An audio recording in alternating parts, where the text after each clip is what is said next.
വിശദമായ മെമ്മോറാണ്ടം തയ്യാറാക്കി കേന്ദ്രത്തെ സമീപിക്കണം എന്ന് പ്രധാനമന്ത്രി അവലോകന യോഗത്തിൽ ആവശ്യപ്പെട്ടതാണ്. ഒരു നടപടിയും സർക്കാരിൻ്റെ ഭാഗത്തുനിന്നുണ്ടായില്ല. പുനരധിവാസത്തിൻ്റെ കാര്യത്തിൽ ശാസ്ത്രീയമായ ഒരു ഗൃഹപാഠം നടത്തിയുള്ള ഒരു റിപ്പോർട്ടും സംസ്ഥാന ഗവൺമെൻറ്റിൻ്റെ കയ്യിലില്ല. ആദ്യം പറഞ്ഞ താൽക്കാലിക നിവേദനം മാത്രമാണ് ഇപ്പോഴും നമ്മുടെ മുമ്പിലുള്ളത്.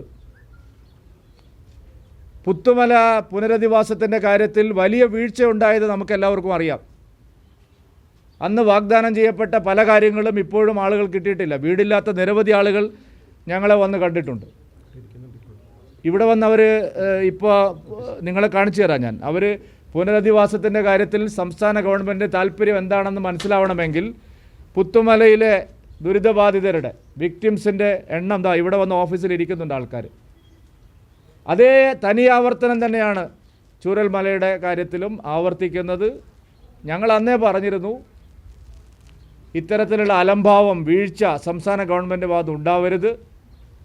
എല്ലാ അവസരങ്ങളും ഉണ്ടായിട്ടും പ്രധാനമന്ത്രി തന്നെ കൈയച്ച് സഹായിക്കാമെന്ന് പറഞ്ഞിട്ടും എന്തുകൊണ്ടാണ് സർക്കാരിന് ഈ ഒരു അനങ്ങാപ്പാറ നയം?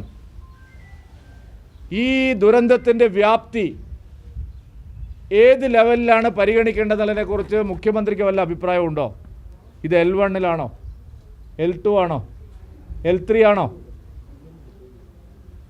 എത്ര വീടുകൾ തകർന്നു? നാശനഷ്ടങ്ങളുടെ യഥാർത്ഥ കണക്കെന്താണ്?